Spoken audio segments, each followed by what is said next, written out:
welcome to Refuel. I'm Corey McLean, your host, and this is the show where I sit down with creatives and entrepreneurs to find out how they do their work and what makes them tick. In this episode, I sit down with Jeanelle Frontin.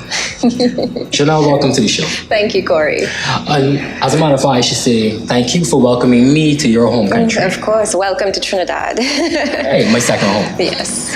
So, who are you and what do you do? So I recently left my job, actually, so that I wanted to do one thing with my life. And that thing was to actually spend a day feeling what it's like to only do things that I'm completely passionate about. So it was an experience, I guess, to step away from something that was secure or something that felt like it was stable, and to hone in on releasing all of who I really was into a single day. And I experienced what that felt like. I experienced what it was like to start my entire day and end the entire day just simply being everything that I am in the truest, purest form, unadulterated. Okay. And in that moment, I decided that, okay, I need this for my life. I can't do anything else. So that birthed my company, which I recently began, called Mark Made Group.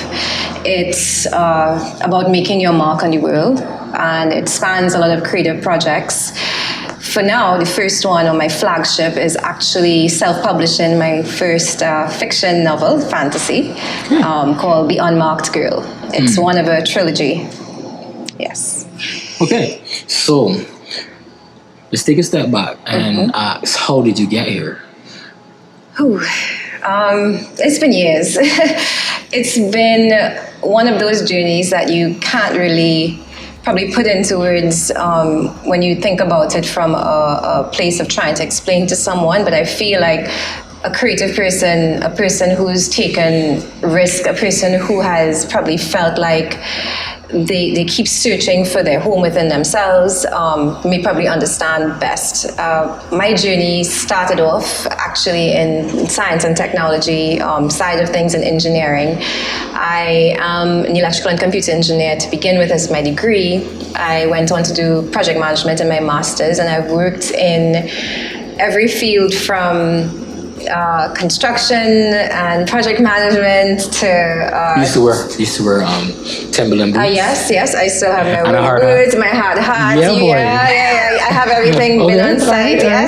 Cool. From there into science and technology and running innovation for another state agency back here in Trinidad, and then going through the motions of going into procurement, actually, and working on procurement manuals and understanding what it's like on a country level, into music. Well, music has always been in my life. I grew up in it. It's a family thing. And understanding the business of it was very fascinating to me. I love the business of the creative industries. I think that traditional models are a bit outdated. I think they, if I were to be so bold, they rape creatives of their truest essence. So then I found myself going into that, and my last job was one I actually loved, which is music development and export for our country. Yeah, I saw you were doing some really interesting things with the music industry as a whole, and the promotion of that and the development of that. You say music is a family thing. Yes. So everyone, my father, my mother, my brother, myself, like we just grew up with that. My dad is also an engineer to begin, and then he went on to do so many things in his career, but still within petroleum. However, he never seemed to give us an upbringing that made us feel like we were supposed to choose between academics and music. It was always both, every day of the week. Their keyboards, drum sets, guitars, like everything in my house. You're doing music, you're doing engineering. It's pretty much it's all in a day. It's all part of who you are, right? So that there was never a feeling of, oh, that's just a hobby and that's just an academic pursuit. It's this, we are one person and that's what we did. So it really helped me, I think, hone in on both my creative self as well as my rational, logical side. I would be honest to say that my rational side ruled for quite some time, but I have only found the power of myself from also exploring the creative side of myself. I like that idea of not partitioning the academics and the creativity and the music and all that stuff. I like the idea of you being a person that can do more than one thing. And I see you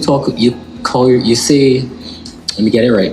You say, the one thing about me is that I'm not only one thing. The one thing I'm not is one thing. Right, the one thing I'm not is not one thing. Yes. And I really resonated with that when I first saw it, because it makes a lot of sense to me, because I don't believe that a person should be just one thing. I don't believe that you are a fully expressed human. Exactly. If you are one-dimensional. Yes, right? And even more than that, we tend to be boxed by each other. You know, we do it to people do it to us, where we know someone in a particular field, we know someone as a particular person and the way that they behave. And we think that's it, you know. We put a pin in that and say, okay, that's who you are and that's what you do and this is what your future looks like. And I hated it, you know, because I love so many different things, and I felt like I owed it to myself to understand why I love what I love, because everything I love, I clearly love for a reason. It's bigger than me.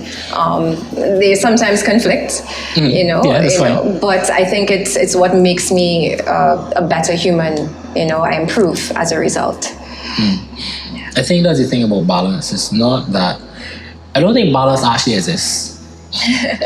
Sorry. Before I put my opinion, I should have asked what you think. I personally don't believe that balance exists. Why? In terms of life. I believe. So I get to ask the question now. Yeah. I believe that it's a situation where you place more weight on a certain thing for a time.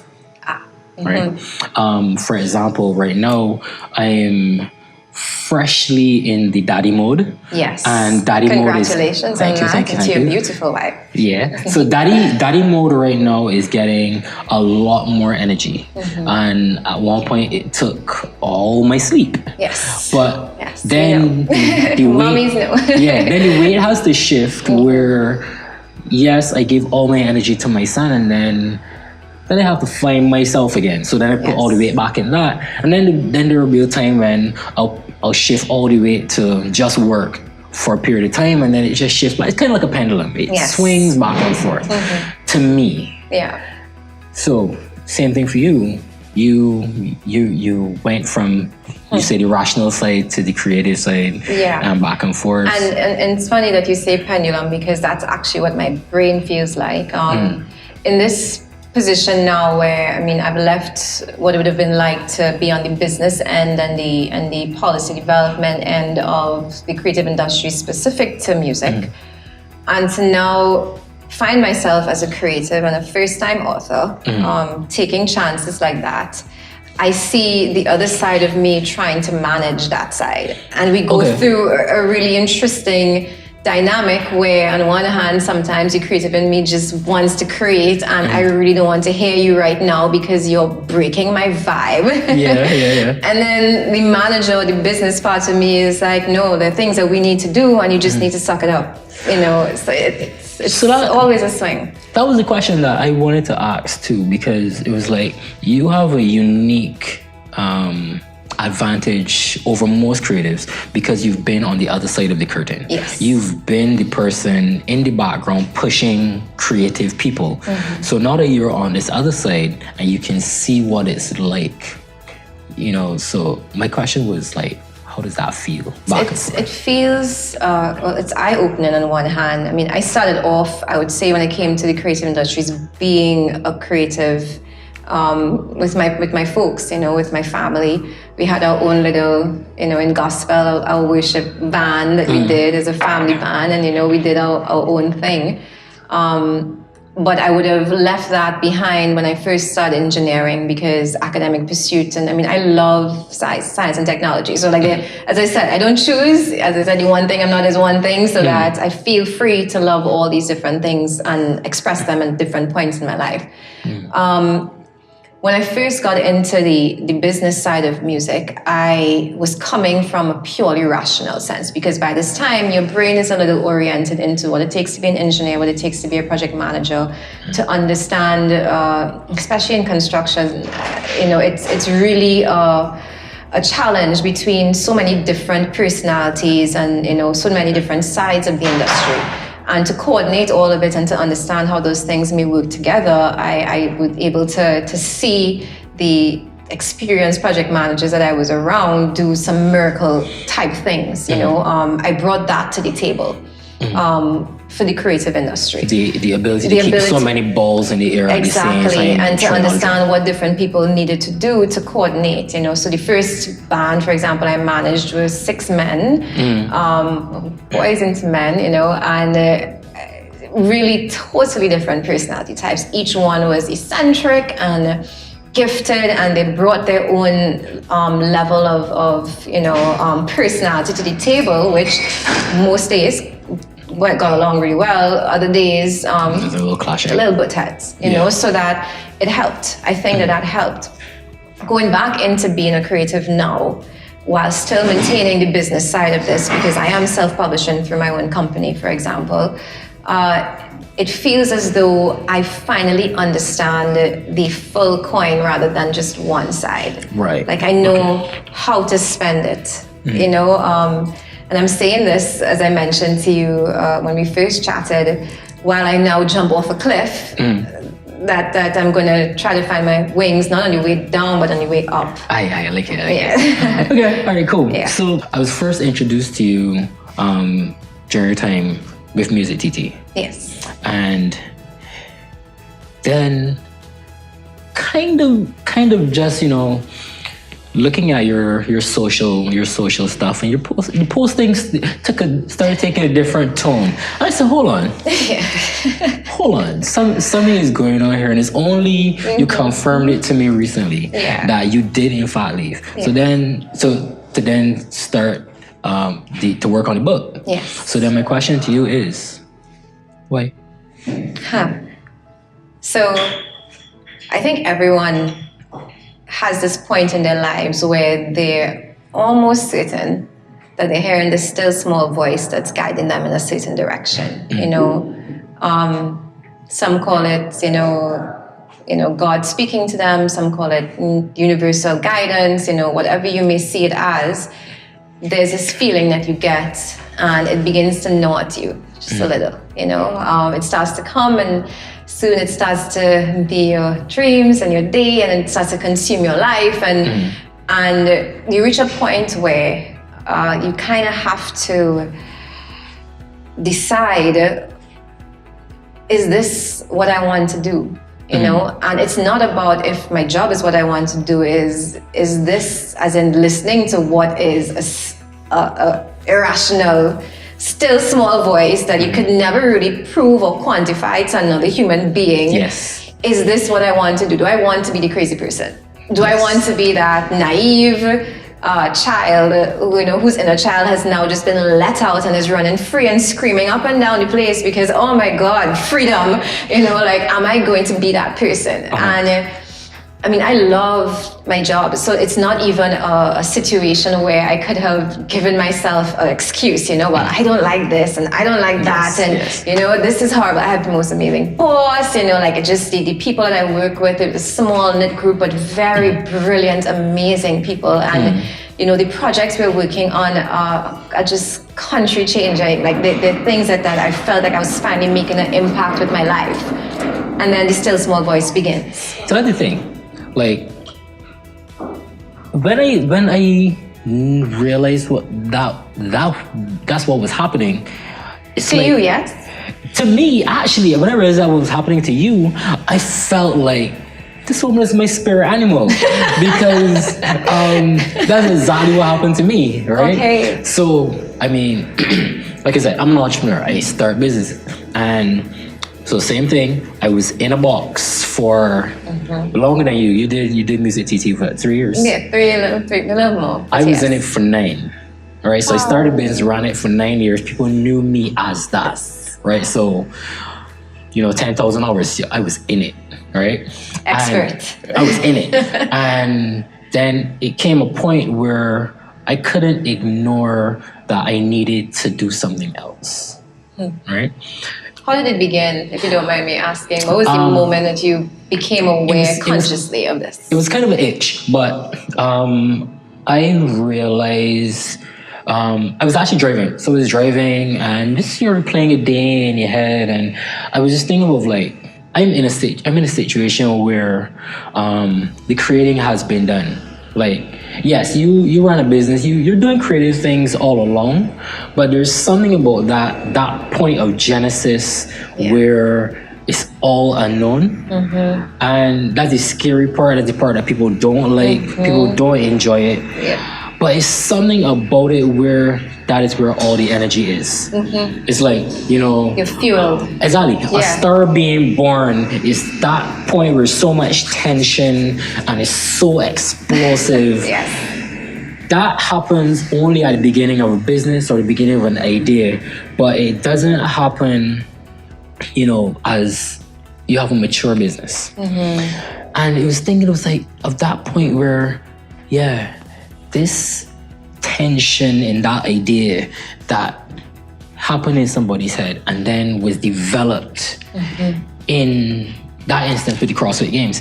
For me, I was like, well, I'm at a point where it's like, well, you have an idea and it's a good idea and you work with the idea and run with it, but there wasn't that explosive energy, and I wanted that. I wanted to chase that again, and it's kind of hard to say, self-awareness, like we're talking about, self-awareness. It's kind of hard to come on and say, but I realized that I'm an entrepreneur that I like to start businesses. I don't necessarily like to run them. I understand. Right? So like nuts and bolts of business, I find fairly boring, right? But I'll start a business from scratch. Nobody knows what this brand is. Choose colors and names and all this stuff, all these things that will make or break a business, and you just gotta like pull it from nothing and just create it.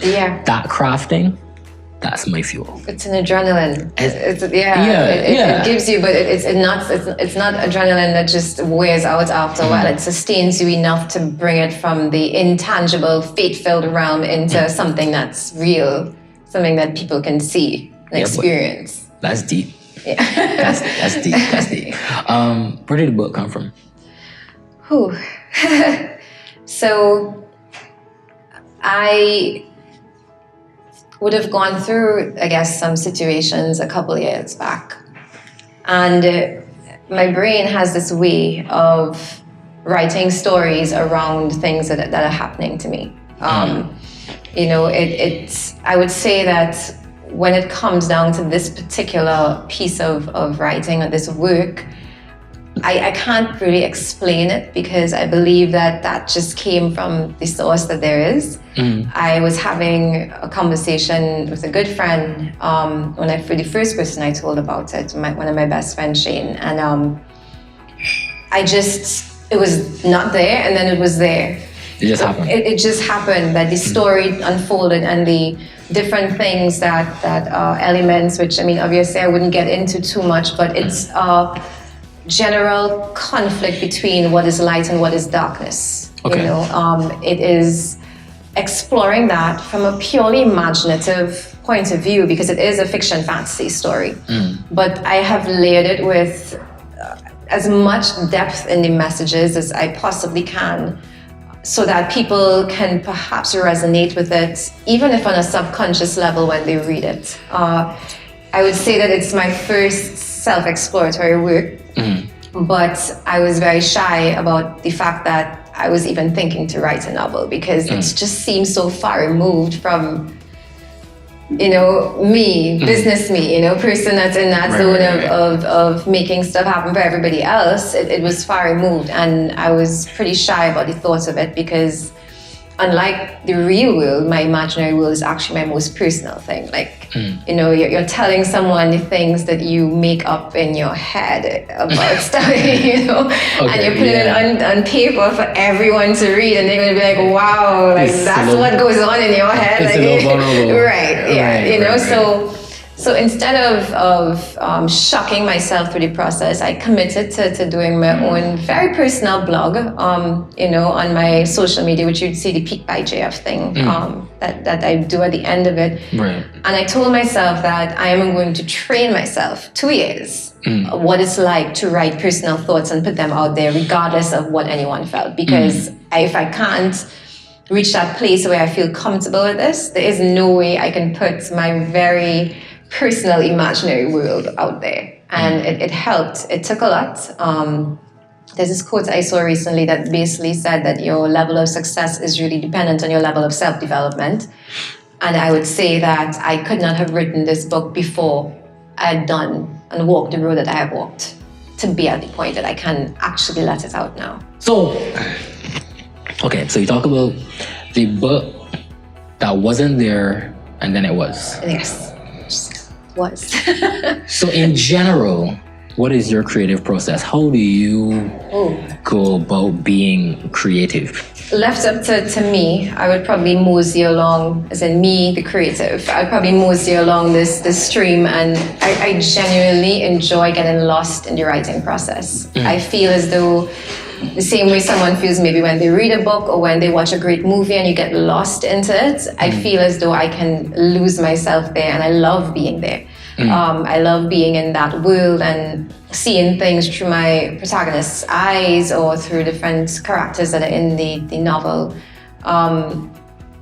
However, the other side, the business side, says, okay, I know you're enjoying this, but we need to get this out and you need to have a little structure. So initially, with the first 5 chapters, that was a process. You know, I wrote them bit by bit, and then came, I guess, the rewrite, because this is me as a first-time author, writing the first novel, trying to understand what is the writing process for fiction. And I'll be really honest, I am very strict with myself when it comes to doing research.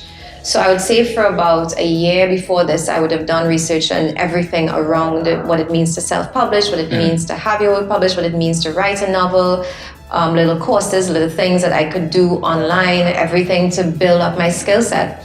But then when I started this process, I soundboarded off of, you know, a very close person in my life. And then I moved on to doing a couple online courses that were more specific to what would have been my piece. So, for example, when I began writing, I'm so excited about it that my book is pacing quickly. You know, it's going so quickly because I know what's happening in it, and I am excitedly galloping through this, and you haven't stopped to think, wait, you know, I'm seeing this and my reader is not, because I'm here and they're not going to be. So then you have to stop and rewrite and understand, how do you pace this so that your reader can experience everything that you're experiencing while you're there.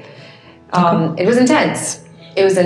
I would say I reworked those first 5 chapters maybe 5 times to understand my writing process and teach myself. And only at this stage was I then able to begin to write, and it flowed so much easier. You know, I have so much respect for authors. I am so, like they do a lot. It's a lot of work. Yeah, I create on a whiteboard or random scraps of paper. But for me, it's never a single period of time. So like I'll be working on an idea for a year, 2 years. Yes. If it's a single situation that maybe it's a brainstorm, and it's literally a hurricane, like everything will just explode out. If somebody isn't writing for me at that time, so much could be lost. I have no idea what I just said. Like I could just stand and talk. I have no idea what I said, but I take a deep breath at the end and say, that was exhausting. I Don't ask me what I just said. Have you tried taping? Trying to... Yeah, but then I tried to edit then. Okay, yeah, understood. So that's why this process kind of works for me, right? So I can be talking with you and it's like whatever comes out. Hopefully it's good. It's funny because in one of the best articles I read on this process, the guy who wrote, I assumed it was more of a blog or article of some kind, he explained that the creative process is the creative process. You allow it to be, you let out all you can, you do it however you want to, how it feels comfortable, but that has nothing to do with the analysis process. Oh yeah, for sure. And you need to separate them because people try to write and analyze simultaneously and it comes out so processed and jagged and it's not, it doesn't flow because you're thinking about it as you're doing it. So he said, don't do that. That's not how we do it. Just let it all out, flow, be yourself, come back and become a different person. Yes, you're now an editor, you're now doing analysis. This is not creative work, this is analysis. It's very different. I think it's the War of Art, where love that book. That book is great. So they talk about get that book. And they talk about the muse, not as, or the genius, not as being you, but being like random, ethereal, ideas, thoughts that just come into you, and it's up to you to just capture it. So you can, or you could not, because it will find a place of birth as far as right. So it's like, it comes to you, and you have no control of when it comes. Yes. But so that's the other part. Now he says, if you're either an amateur or a professional, but the difference between amateur and professional is the amateur waits to be inspired. The professional goes to work every day, sits at the, goes to labor, right? And you sit there and you write, or you sit there and you do something until it happens. Yes. And you invite the muse to come in, right? Yeah. What's your morning? How do you set up your mornings? Do you have a morning ritual? Well, I would say two things more than anything else tend to happen on my mornings. One, I drink a liter of water. A liter? Okay. First thing. Like that's, if I don't, my day feels thrown off. I love water above all other things, if I'm honest, and coconut water. It's just one or the other. It's island. I'm island, yeah. It's island. From the Caribbean, come on. Yeah. And two, I have gotten into the habit of journaling on a morning. So journaling when you start your day, perhaps as opposed to the end of your day, on the one hand, at the end, you're probably more recapping and recounting and, ensuring that you have some sort of record of what your day was like. But in the morning, it's like you're setting yourself up for an affirmative day. One where you've decided this is what my day should feel like. I intend to make sure that I'm fully aligned at all points in time. This is probably what yesterday felt like I should improve upon, but I do it with a lot more love than I did, I would say, a couple of years ago. If I were to do this a couple of years ago, I'd be like, what is wrong with you? Why did you not, better? And now I'm far more kind to myself. Yeah, and it's very effective. You ever notice that the things that you would be willing to say to yourself, you never say to somebody else? Oh, God knows. You never say it. Or if somebody else came up to you and said it, you smack them. Correct. Yes. Right, but you're perfectly fine saying these things to yourself. Yeah. Okay. The one thing as well in the War on Art, like that book taught me a lot about how to understand these deceptive forms of resistance. Resistance, according to the book, is anything that stops you from doing, so that keeps you in that amateur state almost. And I realized that while I had a good idea of things that were very obvious, I would know when I'm procrastinating, or I would know when I'm, finding excuses. It's the non-obvious things that were getting me, the really great reasons that were not excuses at all, whether it be the fact that, my job is really important and it's helping people, a nation, you know, like this is what I need to focus on right now. Like that there, you'd never think that's resistance. It's noble. Yeah, because of course, you know, to do your own thing is selfish. Yes. Right? Very. How could you? How dare you? It's irresponsible. You know? And that's where resistance was getting me more than anything else, was in that place where a part of me felt guilty, like for even considering leaving. Like, how could you? Yeah. You know, and it was hard. That's interesting. But as you know, like we don't serve others by killing ourselves. Yes. You know, you serve others by allowing that light to come through you. It's the process of doing that. And then inspiring others by being your full self. Correct. So I was starving myself and expecting to be able to feed the population. It just doesn't work. You think it's people can tell when you're not fully expressing, even as, like, for me, I thought I was a really good actor. I thought that I was putting a good showing, but then after I came to the realization, I mentioned it to one of my really close friends. So I told her what was going on, and she said, "I know." I was like, "But it's not like, you know, it's something that I was letting be visible. I'm putting a good front." She said, "No, I know. I've known for a long time." I was like, "Okay."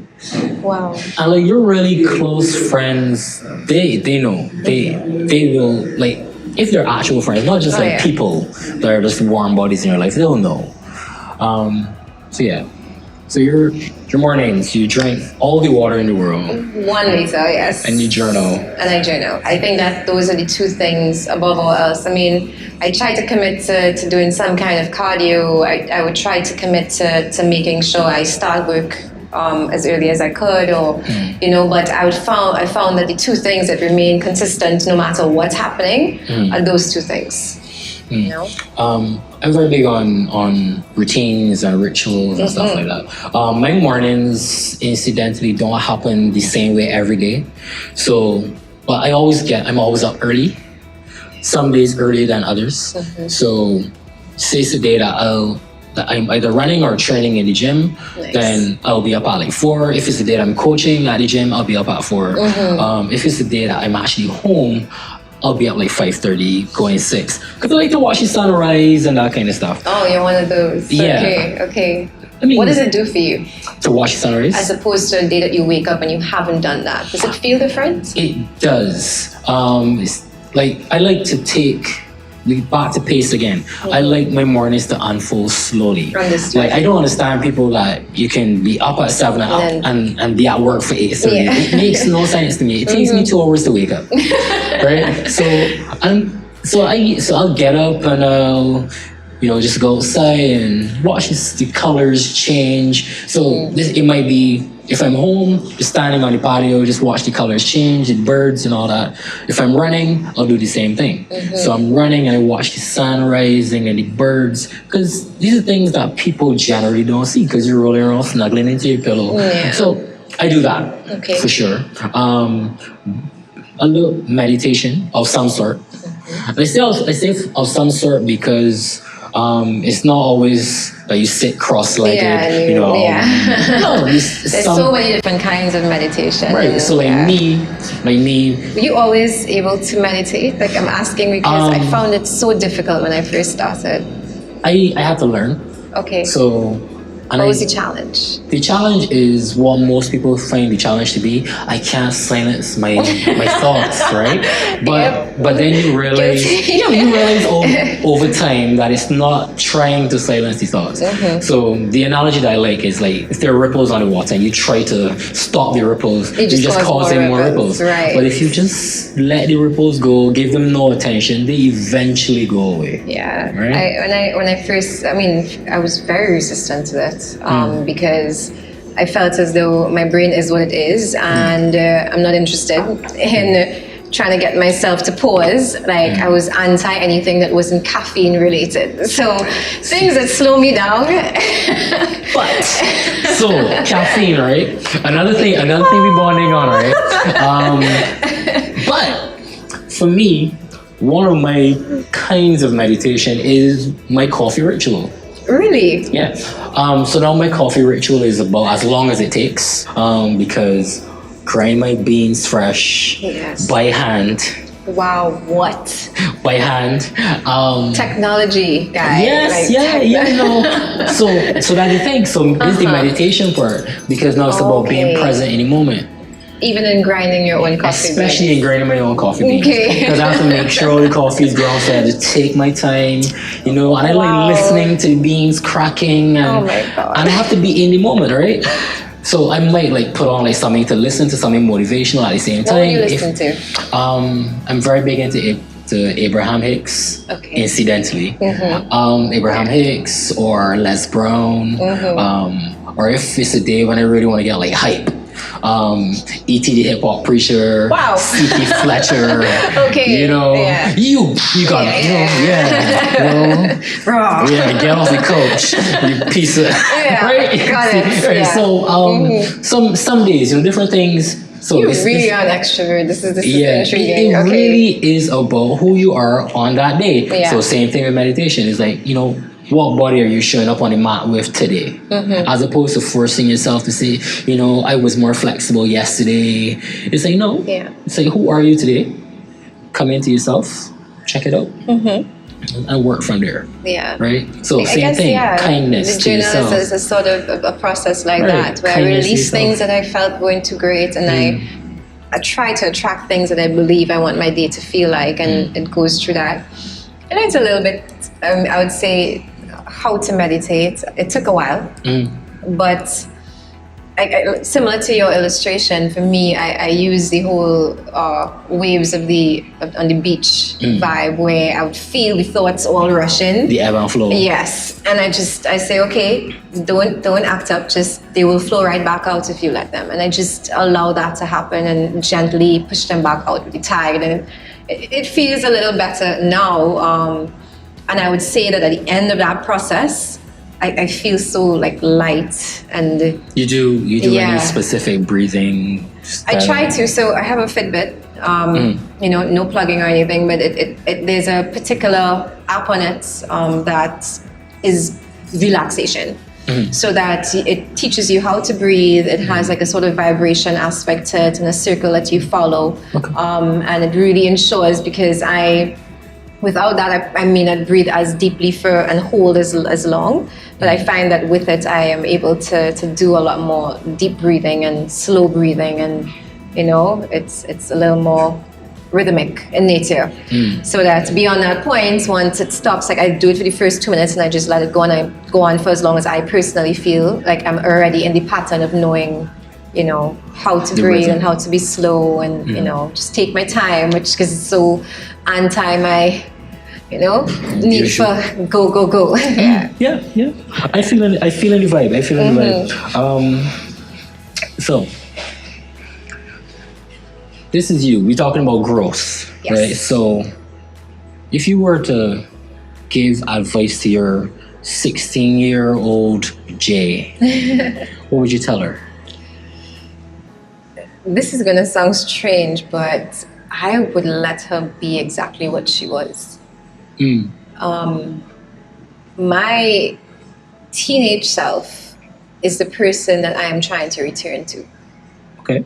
Because she was the ultimate faith-filled, believing, it didn't matter how large, how small, how whatever it was. I remember, because not to show my age or anything, but laptops was a thing when you were growing up, and computers. My first one was an Atari. I was there. Right, perhaps, or maybe it was somebody else, who knows. And I went through this phase in my life where, I'm a technology buff, as I mentioned, science and tech, that just love.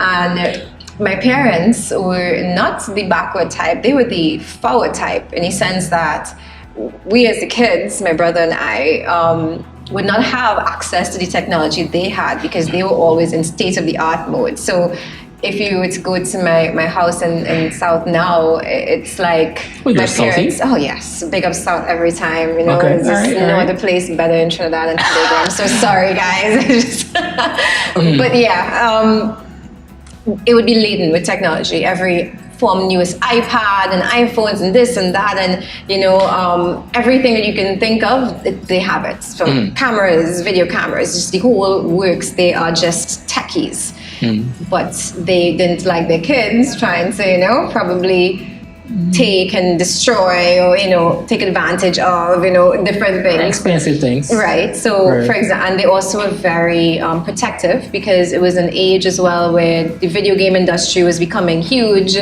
Parents, traditional ones like mine, were back then and very much Christian living, were not into this whole random violent video games being up in their house. So my brother and I taught ourselves how to program on the Atari computer. So we have our own video games to play when we were just like 7 and 9 or something. It was just, we had that type of upbringing. But because of that, I had this need to just have tech. I grew up just feeling like this is epic. This is something that I want to, if I could build it, if I could be a part of it in some way, like I would love to do it. But it wasn't like I was in a household where you can ask for something and you get it, So that what I did instead, I had carpet in my room at the time. I found a piece of chalk and I drew on the carpet my own computer desk. Okay. Right? Just on the outline. And then I drew on the desk my laptop, my own printer, it was zip drives back then, and like floppies and all sorts of things, my diskette reader, and all these things, all this stuff that I would want, and I just drew it, and I would be furious if like my brother came in my room and walked on my table, like you're walking on my table. But I drew it because I really believe that faith were the things that you could not see, and you were bringing them in. The evidence of those things were there. So for me, my 16-year-old self was a believer. She knew these things would happen. Everything she drew on that carpet, she got. Granted, maybe not the zip drive readers, because those things became outdated and CDs came in, right. But every form of technology she wanted, she got it. Okay. And I would actually tell her to give me some advice instead, because she's epic. Yeah. I really think that we because not 16 necessarily, but like the energy that I had when I was like in my early 20s, like I really want some of that back. Yeah. Like I didn't know that I couldn't do the things that I did. Yeah. So, what's success to you? Like, how will you know when you're successful? I'm already successful. You are successful. I'm successful in this moment for the simple reason, as I told you at the beginning, that I'm living every moment now, in my day now, just feeling like this is who I am. And I'm feeling like I have the choice to pull myself back in when I'm going off that line, when I become caught up in what's going to happen next. Now, I'm not trying to sell this as though it's not scary or that you don't have the moments of self-doubt. But you see, it may sound cliche to say that it's the journey that matters, but it really is. Because you can spend your life chasing after what you believe is success. I have done so many different kinds of careers and gone through so many different sectors to learn so many different fields. And maybe at the start of each one, there's no way that if you had told me that the one that followed would be what I'd be doing next, I don't think I would have believed you. Like, the jumps were just leading and guiding in their own way. So for me, success is that I can wake up in the morning and go to sleep in the night, knowing that I've spent that entire day doing exactly what I love, not in just a hobbyist way, but with passion and discipline and focus and pure fire. That is success. I thought I had to ask you about reinvention, because as I understood it, you're moving from one thing into another. So in my head, I was like, okay, so I have to ask her about reinvention. But then in talking with you, it doesn't seem like you so much had to reinvent yourself, but that it was kind of like an evolution of what was already there. I had to unlayer myself. Okay. We get so much gawk on us from living life. You know, we go through jobs, or we go through projects or relationships or situations where we just allow these layers to come over and over. And at no point in time are we just being unapologetically who we are. You know, it's always layered with something or the other. Now, this is not to speak against anything that's empathy or kindness or anything like that. I'm not speaking in terms of who you are to other people, but just who you are to yourself. So that it wasn't so much reinvention. There were elements of that because there's things that I needed to learn and grow from, so that I believe there were evolutionary processes within it. But as I said, it was a return to the 16-year-old person that could just believe, that I can draw something in chalk on a carpet and know that I'm gonna get it. And expect it. Yeah. Without a doubt, without a single doubt. That's what she was. I am trying to be her, you know, so that it's allowing that inner child to finally come back out and be that, you know, bold, creative, just focused human that she was. Okay. So, the book is out. June 2018 is the month that is changing my life. Yes, it is so at the end of this month, beginning of next month is where my birthday comes along. And I'm distinctly... Thank you. That's what I am. And I made a decision last year that this birthday was definitely going to be different. And, you know, we say it and we say resolutions and we say all those things, but it was one of those moments where I was like, yeah, I am done being you know, that person in the mirror who's just not fully you. Yeah. Okay. You know, that's all masked and protected and, you know, built up all these walls. And when you build up those walls to protect yourself, and you also stop anyone from experiencing what is in and allowing life to actually come in as well. All right. Where can people find you online? Where are you hiding? Oh, wow. Where do you spend your time? Where do I spend my time? So I guess if you go to my social media, it's just Jeanelle Frontin. I would just say it that way. You would find everything there, directions to where you can find stuff in my book, on my very personal blog, on things that I'm trying to do. I saw you did some stuff on Medium before. Oh yeah! Wow. That was you went searching. A real McCoy. Good job. Yes. I was working on that one. Yes. Yeah.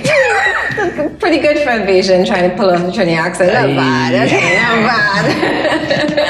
bad. So that was Medium. That was back in the day. So it was. Because now I write a lot. I've written probably all my life. I have this old massive duffel bag full of things I've written since I was like less than 10 years old. Like, it's a lot of stuff. Writing was just my go-to all my life. It wasn't fiction, it was just real situations, poetry, thoughts, randomness. So this creative side, this is not nothing new. This has always been you. This is just coming back out. The new is the fiction. I might do more metaphorical stuff, but I always had, more than anything else, these fiction novels that would come to me because, as I said, like, my life may happen a certain way, and then the next thought that just finds itself within me is a story, of some kind. And fantasy is my favorite genre in movies and novels and everything. Just fantasy has been and some measures of sci-fi as well. So I would say that with the book and the blog was more of an attempt to get myself trained, so that I kept it mostly on Instagram and Facebook. I just did it as a hashtag, which is the hashtag Peak by JF. And those things were just thoughts. They were more feelings. They were more revelations or moments of truth that I went through, or parts of myself that I felt had finally reached a place where, okay, it's up for improvement. It's coming to the surface. I think anything that comes to the surface and reveals itself means that it's ready to be healed or to be improved or to be loved, even, you know. So it's just the Peak by JF. It would probably be transferred to my own website, which would be the JeanelleFrontin.com. The Unmarked Girl, the book, will have her own website, and then my company, Mark Made Group, has its own social media as well. All right. And the book is printing? Tangible print? You can order it from Amazon. It would be print on demand there, so that you can get paperback versions from there. Excellent. Of course, Kindle, all forms of e-publication. And I will expect my my autograph copy. Yes. Right. Okay. So cool. Yes. Jay, thank you. It's been a pleasure for chatting with me. Yes. Thanks for watching. Thank you. If you've liked this episode, feel free to go back and check out the others and the previous episodes. Subscribe. You subscribe here, and then follow also on Instagram and Facebook. And I'll see you next time. Thanks for watching.